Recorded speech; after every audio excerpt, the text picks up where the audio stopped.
আপনাদের সাথেই আছে কায়নাত খান। প্রিয় দর্শক শ্রোতা, সবাইকে আমন্ত্রণ জানাচ্ছি শুভ সন্ধ্যার আজকের আয়োজনে।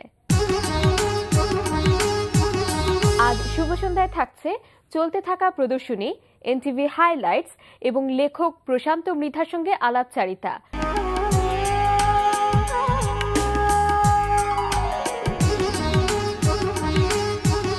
প্রথমে জানিয়ে দিচ্ছি চলতে থাকা প্রদর্শনীর সময়সূচি। শাহবাগ জাতীয় জাদুঘরের নলিনীকান্ত ভট্টশালী গ্যালারিতে অনুষ্ঠিত হচ্ছে মসলিনের পুনরুজ্জীবন শিরোনামে মসলিন বিষয়ক প্রদর্শনী। বৃহস্পতিবার ছাড়া প্রতিদিন সকাল 9:30 থেকে বিকেল 4:30 পর্যন্ত এই প্রদর্শনী চলবে 3 মার্চ পর্যন্ত। ধানমন্ডি অলিয়স প্রসেসের লা গ্যালারিতে অনুষ্ঠিত হচ্ছে দলীয় চিত্রকলা প্রদর্শনী state of light and darkness 2। প্রদর্শনী চলবে 8 মার্চ পর্যন্ত। ধানমন্ডির বেঙ্গল গ্যালারি অব ফাইন আর্টসে অনুষ্ঠিত হচ্ছে শিল্পী ঢালি আল মামুনের শিল্পকর্ম প্রদর্শনী টাইম, কোইন্সিডেন্স অ্যান্ড হিস্ট্রি। চিত্রকর্ম, ভাস্কর্য, স্থাপনা ও চিত্রকল্প সহ এতে 11টি শিল্পকর্ম স্থান পেয়েছে। প্রতিদিন দুপুর 12টা থেকে রাত 8টা এই সময় প্রদর্শনী খোলা থাকছে 19 মার্চ পর্যন্ত। শুভ সন্ধ্যার এবারের আয়োজন এনটিভি হাইলাইটস।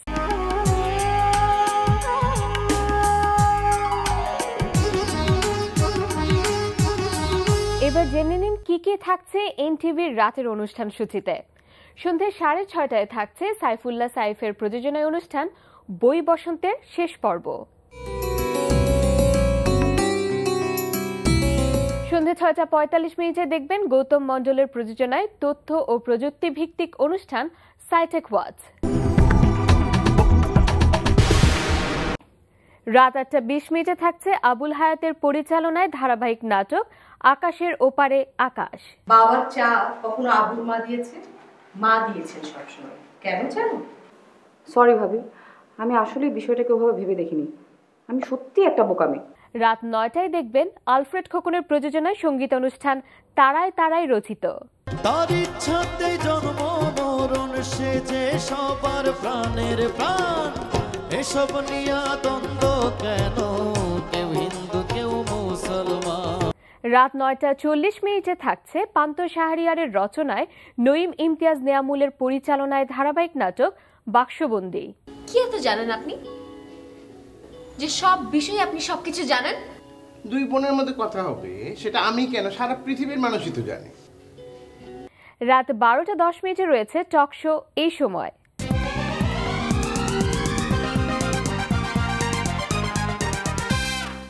এই ছিল এনটিভি অনুষ্ঠানমালার হাইলাইটস। এরপরে আসছি আলাপচারিতায়।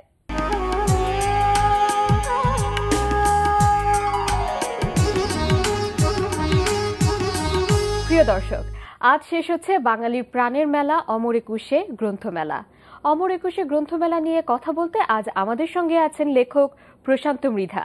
চলুন কথা বলি তার সঙ্গে। শুভ সন্ধ্যা। ধন্যবাদ।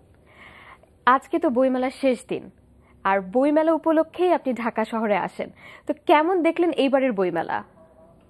এবারের বইমেলা বলতে গেলে যদি আপনি আয়তন বা পরিসরের কথা বলেন, তবে অন্যান্য বছরের তুলনায় পরিসরটা বেশ ব্যাপ্ত, বেশ বড়। অনেক মানুষ হওয়ার পরেও গায়গা লাগে না। এবং আমি যে কারণে লক্ষ্য করলাম যে পাঠক দীর্ঘক্ষণ সময় নিয়ে বই খুঁজতে পারছে, দেখতে পাচ্ছে, বাঁচতে পারছে। সবাই মনে করে যে মূল গেটটা দিয়ে ঢুকতে হয়, কিন্তু এবছর ঢোকার জন্য আরও 2টি গেট আছে। সেই গেটগুলোকে চিহ্নিত করা যায়নি যে এ পথেও বইমেলায় প্রবেশ করা যায়। সেগুলো একদম খাঁকা করে, কেউ ঢোকেও না। এবং আরও কয়েকটি গেট আছে যেখান থেকে বেরোনো যায়, সবাই সামনের গেট থেকে বেরোয়, ফলে মনে হয় এক জায়গায় একটি জটলা। তো এই বইমেলায় তো আপনার 5টি বই বের হয়েছে, বইগুলো সম্পর্কে একটু জানি। তার আগে জানতে চাই যে বইগুলোর নাম কি কি। প্রথমে বেরিয়েছে চারুলিপি থেকে উচ্চারণের ক্রমশ সাহস বলে একটি প্রবন্ধের বই। এটি কথা সাহিত্য এবং কথা সাহিত্যিক এবং সাহিত্যিকদের নিয়ে লেখা প্রবন্ধের বই। এখানে মূল এই বইটিতে কিছু কথা বলবার চেষ্টা করা হয়েছে বাংলা গল্প উপন্যাসের যে দীর্ঘকালীন যাত্রা, এই যাত্রায় তার যে ধীরে ধীরে পর্বান্তর বা পরিবর্তন ঘটেছে ভাষা ব্যবহারের ক্ষেত্রে, সংলাপ ব্যবহারের ক্ষেত্রে, এমনকি কোথাও কোথাও লেখকেরা এই ব্যবহারটা বেশ সচেতনে ঘটিয়েছেন, যেটি আমরা সবসময় খেয়াল করি না। এবং এই সচেতনতায় যে পূর্বান্তর বা পরিবর্তন, সেটি একটি ভাষার বিকাশেরই নমুনা, সেটি একটি। আর এরপরে বেরিয়েছে একটি উপন্যাস, সবুজ ঘাসের প্রান্তর, বেরিয়েছে গ্রন্থকুটির থেকে। এই উপন্যাসটি মূল পটভূমিকা হলো মফস্বল শহরের একটু উচ্চবিত্ত শ্রেণীর কয়েকজন মানুষের আন্তঃসম্পর্কের জায়গা। সেখানে মুখ্যত দুজন মানুষের আন্তঃসম্পর্ক এবং তাদের ব্যবসায়িক বা সামাজিক যোগাযোগের যে সংকট বা যে ধরনের সম্মিলন থাকে সেটি নিয়ে। এ বাদে আরেকটি বই বেরিয়েছে কথাপ্রকাশ থেকে। এর বিষয়টা একটু মানে ঠিক আমি যে ধরনের লেখাপত্রের সঙ্গে যুক্ত বা লিখতে পারি ঠিক তেমন না। বইটির নাম হলো হারিয়ে যাওয়া জীবিকা। যে জীবিকাগুলো স্বাধীনতা পরবর্তী বাংলাদেশে আমাদের ছোটবেলা থেকে দেখতে দেখতে বড় হয়েছি, যেসব জীবিকা আজ আর আমাদের সামনে নেই। আপনাকে যদি বলি যে আপনার আমাদের ঘড়ি, কলম, এগুলো একসময় নাম লেখা হতো পেছনে, এক ধরনের লোক আসতেন নাম খোদাইকার, সেই পেশাটা এখন আর নেই। তারপরে ধরেন ফাউন্টেন পেন সারাইকার, তারপর লেটার প্রেস, আগে সব ছাপাছাপি লেটার প্রেসে হতো, সেই লেটার প্রেসের যে কম্পোজিটর। রাস্তার পাশে পিন হোল ক্যামেরা ছিল, এক ধরনের ক্যামেরা, মাথার ভেতরে কালো কাপড় ভরে দিয়ে ছবি তুলতো, এখন ফিল্মে দেখা যায় ওই ধরনের। হ্যাঁ, ফিল্মে দেখার সৌভাগ্য হয়েছে। হ্যাঁ, এই পিন হোল ক্যামেরা নিয়ে যারা আসতো। বায়োস্কোপ, শিল্পাটা কোটানো এখনো কিছু কিছু জায়গায় দেখা যায়, কিন্তু খুব একটু নেই। টিয়ে পাখির টোটে ভাগ্য গণনা, কিছু কিছু জায়গায় এটাও দেখা যায়, কোনো মেলা হলে হয়তো দেখা যায়। প্রায় 30টি এরকম পেশার কথা বলা হয়েছে ওই বইটিতে। অনেকটা কোনো গবেষকের দৃষ্টিতে নয় বা আবার প্রতিবেদনের ঢঙেও নয়, স্রেফ একজন মানুষের বেড়ে ওঠায় এই পেশাগুলো সামনে ছিল, আজ নেই, গল্পের মতন করে বলবার চেষ্টা যে এই বিষয়গুলো, এবং তার সঙ্গে যে আনুষঙ্গিক বিষয় যুক্ত হয় সেগুলো তার সঙ্গে মানে ওই লেখার ভেতরে বলবার চেষ্টা করা হয়েছে। আরেকটি বই হলো কথাশিল্পী, কথাসাহিত্যিক আখতারুজ্জামান ইলিয়াসের ওপরে লেখা।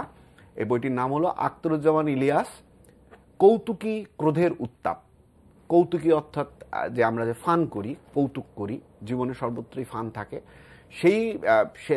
সেই কৌতুকী ক্রোধ, অর্থাৎ ক্রোধটা অনেক জায়গায় খুব ফান করে বা অনেক জায়গায় খুব মানে ব্যঙ্গ করে যে কৌতুক, অর্থাৎ ওনার লেখার ভেতরে শেষ মানে খুব মোটা দাগে বলতে গেলে এই জিনিসটা যে সর্বত্রই এই মানে গল্প উপন্যাসে, প্রবন্ধে এই বিষয়টা খুব চিহ্নিত। এই বইটি এক অর্থে খুব দীর্ঘকাল ধরে লেখা, কারণ আমি বইটি সাজানোর পরে দেখতে পেরেছি যে একদম প্রথম লেখা বোধহয় 92 বা 93 সালে লেখা, আর শেষ লেখাটি 2014 সালে।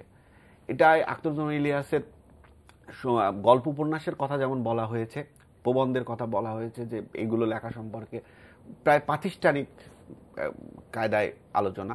সঙ্গে যেগুলো আছে সেটা হলো যে ওনার গদ্যের যে নির্মাণের যে প্রক্রিয়া, সেই প্রক্রিয়ায় উনি যে প্রচলিত গদ্যের বিপরীতে যে গদ্য নির্মাণ করেছেন, এবং আমাদের যে মধ্যবিত্ত মানসিকতা যেটা ওই গদ্যে আঘাত করা সম্ভব, সেইগুলো নিয়ে। তারপরে আখতারুজ্জামান ইলিয়াস একজন ঔপন্যাসিক হিসাবে যে সময়ের লেখক, ততদিনে পূর্ববঙ্গের মানুষ, আরও ছোট করে বললে বাঙালি মুসলমানের ইন্টেলেকচুয়াল বা যেটাকে বলি বুদ্ধিভিত্তিক জগতের যে পর্বান্তর, সেটা ইলিয়াসকে কোথায় দাঁড় করাতে পারি, আখতারুজ্জামান ইলিয়াস কোথায় দাঁড়ান, সেটি একটু চিহ্নিত করার চেষ্টা করা হয়েছে। তারপরে ধরুন চিলেকোঠার সেপাই মঞ্চস্থ হয়েছে, সেখানে মঞ্চায়ন এবং ঔপন্যাসিক দুটির ভেতরে মানে উপন্যাসটি এবং মঞ্চায়ন এর ভেতরে একটা তুলনা মানে খোঁজার চেষ্টা করা হয়েছে। ইলিয়াস যে বক্তব্য, উপন্যাসটায় যে বক্তব্য পাই বা ইলিয়াসটায় যে রাগ ক্ষোভ, সেটি মঞ্চে ধরা গেছে কিনা। আর একটা দীর্ঘ অংশে আছে যে ওনার যে জীবন, সেই জীবনটার জীবনী নয়, ওই একই সময়ে রাজনৈতিক, সামাজিক, সাংস্কৃতিক ঘটনাক্রমের সঙ্গে যুক্ততার ভেতর দিয়ে ওনার মৃত্যু অবধি এই জীবন কালটাকে বুঝবার চেষ্টা করা হয়েছে। এই যে 5টি বই আপনি এই বই মেলায় প্রকাশ করেছেন, পাঠকদের সাড়া কেমন পেয়েছেন? দেখুন, এটা এই প্রশ্নটার ভিতরে একটা আছে যে মানে একটা জিনিস জানতে চাওয়া আছে যে আসলে বই টই যদি টই করে বলি যে বই টই কেমন বিক্রি টিক্রি হয়, এরকম ভাবে ব্যাপারটা আছে। কিন্তু হয় কি, আমি দেখেছি যে কোনো বই বেশ মুখ চেপে বেশ মনে হচ্ছে যে খুব শক্ত কথা বললাম, ভালো কথা বললাম, খুব সুন্দর লিখেছি, দেখা যাচ্ছে যে সেই বই আমার যারা পাঠক বা আমাকে যারা পড়েন বা চেনেন তারা পড়ছেন না, কারণ তাদের কাছে ওই বইটা ভালো লাগেনি। আবার কোনো বই খুব হালকা মেজাজে লিখবার চেষ্টা করা, কিন্তু সেই বইটিতে যা বলতে চেয়েছিলাম ঠিকঠাক বলা গেছে। ফলে দেখা যায় যে সে বইটি আমার যারা বন্ধুজন তারা অনেকেই খুব, যেটাকে বলে অ্যাপ্রিসিয়েট করা, সেটা করলেন। এটা ঘটে। তো সেক্ষেত্রে যদি বলেন খুব অনেকেরই বন্ধুজন, অনেকেরই আগ্রহ দেখেছি হারিয়ে যাওয়া জীবিকাটির প্রতি।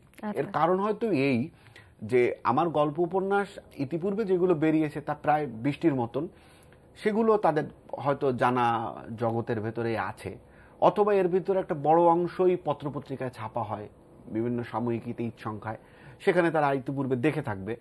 কিন্তু হারানো জীবিকাটা ধারাবাহিক বেরুলেও এটা সম্পর্কে হয়তো তাদের এক জায়গায় পাওয়ার একটা আকাঙ্ক্ষার জায়গার থেকে তারা দেখেছি যে অনেকেই বইটি ইতিমধ্যে পেয়েছেন এবং বইটি সম্পর্কে আমার কাছে জানতে চেয়েছেন, সংযোজনের কথা বলেছেন যে আমি তো এই পেশাটা জানতাম, এরকম ঘটনা। আর আখতারুজ্জামান ইলিয়াসের উপর লেখা বইটা সম্পর্কেও দেখতে পাচ্ছি অনেকের খুব আগ্রহ।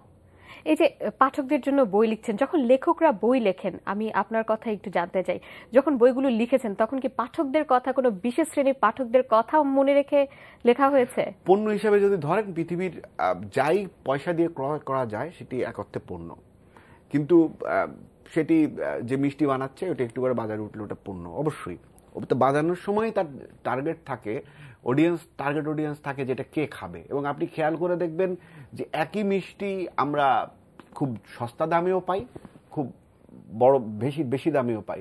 অর্থাৎ কিন্তু ওই যিনি বানান তিনি কিন্তু খেয়াল রাখেন যে এটা কোন এলাকায় বিক্রি হবে বা কাদের সামনে বিক্রি হবে। লেখার ক্ষেত্রে বিষয়টা সব সময় তেমন নয়। পৃথিবীর খুব বড় প্রকাশনী থেকে বেরোনো বইও থাকতে পারে যেটি সে যাকে চাচ্ছে সে কিনছে না বা পড়ছে না, আবার খুব অখ্যাত প্রকাশনী থেকেও খুব বিখ্যাত বই বেরিয়েছে যাদের তারা ভাবেই নাই সেই পাঠক সেই বই কিনেছে এবং পড়েছে।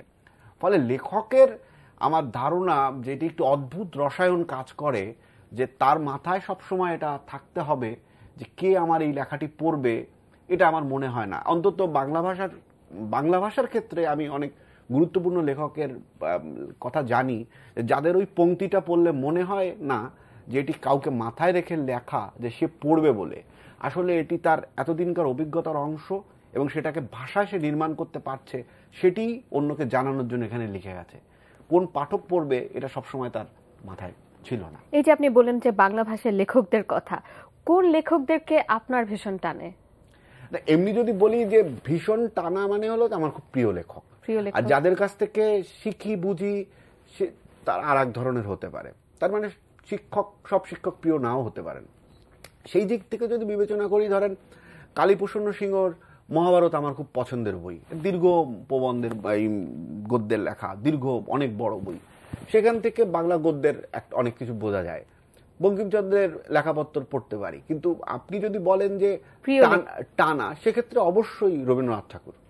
আমি রবীন্দ্রনাথ ঠাকুরের কোনো বই আছে সেটা যে কোনো সময় যে কোনো জায়গা থেকে পড়তে পারি। গল্পগুচ্ছ একখানা, ছিন্নপত্রাবলী একখানা, কালান্তর বলে একটি প্রবন্ধের বই আছে, তার কবিতা, বিশেষ করে তার গান, যে কোনো গান, মানে আমি সব জানা নেই আমার, কিন্তু গীতবিতান আমি যে কোনো জায়গার থেকে উল্টে পড়তে পারি। জীবন দাসের কবিতার বই আমি যে কোনো জায়গার থেকে উল্টে পড়তে পারি। ওয়ালিউল্লাহ লাল সালু আমি যে কোনো পৃষ্ঠা থেকে পড়তে পারি। মানিক বন্দ্যোপাধ্যায়ের কোনো লেখা আমি শুরু এবং শেষ থেকে বহুকাল ধরে পড়ি না। মানে এই লেখকরা আপনার এতই প্রিয় যে যে কোনো জায়গা থেকে আপনি পড়তে ভালোবাসেন। হ্যাঁ, এই লেখাগুলো আমি তাদের লেখা দুই ভাবেই পড়ি, ছাত্রের মতন করেও পড়ি আর একদম পাঠকের মতন করেও পড়ি। আপনি ভালো থাকবেন এবং আপনার জন্য অনেক অনেক শুভকামনা। যদি পাঠকদের উদ্দেশ্যে এই মুহূর্তে কিছু বলার থাকে? পাঠকদের উদ্দেশ্যে যা বলবার আমার ধারণা এতক্ষণ বলে ফেলেছি, কিছুই বলার নেই। তবে আপনারা এনটিভি কর্তৃপক্ষ পাঠকদের উদ্দেশ্যে এই কথাগুলো বলবার জন্য, শ্রোতাদের উদ্দেশ্যে এই কথাগুলো বলবার জন্য সুযোগ করে দেওয়ার জন্য আমি আপনাদেরও ধন্যবাদ জানাচ্ছি, সবাইকে শুভেচ্ছা জানাচ্ছি। অনেক ধন্যবাদ আপনাকে, শুভ সন্ধ্যা। প্রিয় দর্শক, কথায় কথায় আমরাও চলে এসেছি অনুষ্ঠানের শেষ প্রান্তে। আমাদের সঙ্গে যোগাযোগের ঠিকানা প্রযোজক শুভ সন্ধ্যা, এনটিভি বিএসইসি ভবন, 7 তলা 102, কাজী নজরুল ইসলাম এভিনিউ, কারওয়ান বাজার, ঢাকা 1215। আমাদের ইমেল অ্যাড্রেস শুভসন্ধ্যা@ntvbd.com। প্রিয় দর্শক, এনটিভিতে সম্প্রচারিত সংবাদ ও অন্যান্য সকল অনুষ্ঠান দেখতে লগ ইন করুন www.ntvbd.com এ। সবার মঙ্গল কামনায় সুস্থ ও নিরাপদ জীবনের প্রত্যাশায় আজকের মতো এখানে শেষ করছি। শুভ সন্ধ্যা।